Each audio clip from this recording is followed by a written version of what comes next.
మీ సమస్యలు ఏమిటో కరణం గారికి చెప్పండి.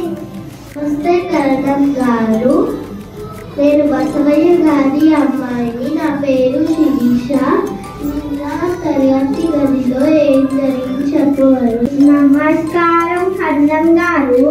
నిన్న తరగతి గదిలో ఆడుకునేటప్పుడు లక్ష్మి కుండ పగలగొట్టేసింది. లక్ష్మిని కుండని పగలగొట్టింది. అవునవును కరణం గారు, లక్ష్మియే కుండ పగలగొట్టేసింది. కనీసం సారీ కూడా చెప్పలేదు. నేను సారీ చెప్పాను. నేను సారీ ఎందుకు చెప్పా?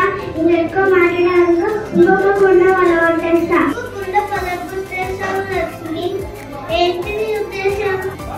ముందు కాదు, అన్ని కుండలు పగలగొట్టేస్తా. నీకు డబ్బులు కావాలంటే ఇచ్చేస్తా. సమయాన్ని మనిషి పడ్డ కష్టాన్ని నువ్వు మళ్ళీ తీసుకురాగలవా? గుర్తు పెట్టుకో లక్ష్మి, డబ్బుతో అన్ని కొనలేము. అలాగే లక్ష్మి తప్పు తెలుసుకున్న వాళ్ళే గొప్ప.